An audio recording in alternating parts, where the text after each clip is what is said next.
A big fundraiser evening of inspiration is coming up for Guiding Light Ministries, and here to tell us about that and what they're doing, we have, of course, the director, Julianne Burke, and thanks for coming today. Thank you for having me. It's okay, nice. You are so busy continuing to minister in our community. Tell us what Guiding Light is doing right now. Yeah, so Guiding Light houses women in crisis, as most people know. It can go from ages 13, 14, all the way up to the seniors. The oldest we've had is probably 94 even. Wow, okay. Yep. And we're also certified in recovery, so we help with that, and we position ourselves to be collaborative with other agencies. So their homeless situation, or is that how it starts out when they come to you? Yeah, so they need somewhere to go, need some help. Maybe they've been evicted, maybe they've had a domestic violence situation, maybe they've been human trafficked, but mostly agencies will call us or word of mouth, and they'll say, you know, I have nowhere to go, can you help us? And so we sit down and talk about their situation and how we can help and see if we're the good fit for them. Right, yeah, and as you said, you know, you work on recovery if that's an issue, so you really get them on their feet and out the door eventually, right? Eventually, yes. Average stay is probably 4 to 6 months. If they've needed more time for brain healing and getting established, being able to work a job, you know, then that might be longer, even up to a year. How many houses do you have that are filled with women, sometimes children too, right? Is yes, that correct? Women and children. So we have 2 houses doing that program, and then we have a step-down house and we have a rental. All right, yeah, so a lot going on. And continue to meet the need of the community. I mean, it never slows down, I assume, Never right? slows down. We're usually with a waiting list. We actually just transitioned about 3 to 4 people out into their own place. That's awesome. So yeah, we're filling back up, and we have 1 bed open currently. And that's the goal, right? You want that celebration there. They got out on their own, transitioned, and into the community. Yeah, because as soon as they come in the door, you're meeting those basic needs, food, water, shelter, then there's love and belonging and trust and all those things of Maslow's hierarchy. So we meet that right away.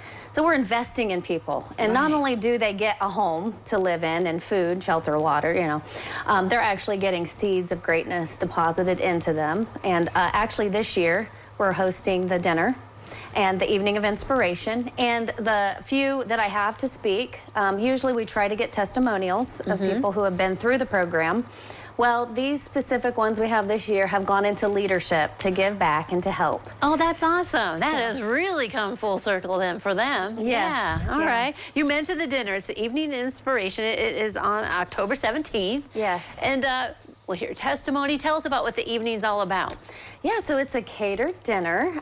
So that night we like to have some community speakers, so we'll have a couple of those. We have a surprise guest I'm not going to mention, but it's someone who is very familiar, but is one of the community speakers. And we have a silent auction, and then we have about 4 to 6 women who will tell their testimonial. It is formal, but you can wear your Sunday best. And we do have some tickets still available. We're probably going to cut that off by next Monday or Tuesday, though. Okay, all right. So get your tickets now. Don't wait. And it is at Apollo Career Center, so that'll be good food and things like that. You know, you mentioned the raffle or silent auction. Do you still need things for that, or you just need the community to come in and do it? Yeah, silent auction items are always, you know, hard to find sometimes. So people give gift baskets. They may give something from their business that has some value.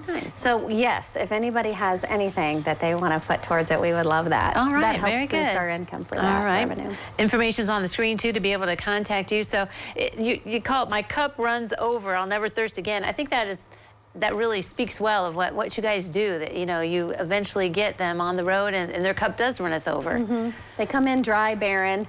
The idea is we fill them with water and they overflow. They'll never thirst again, because what they receive with us, investing in them, those seeds of greatness, they begin to flourish. They can give back. And if you put in, you get in what, or you get out of it what you put in, right? That's always the saying. And so that's what we think too, is like, when you come here, we're going to keep investing. We want you to flourish and grow. So what you put into it, you're definitely going to get back out. And so we see that in the ones that are coming this year. Awesome stuff. Information's on the screen. Be a part of the important evening. Thanks for coming today. Thank you. All right, don't go away. We'll take a look at the weather forecast next.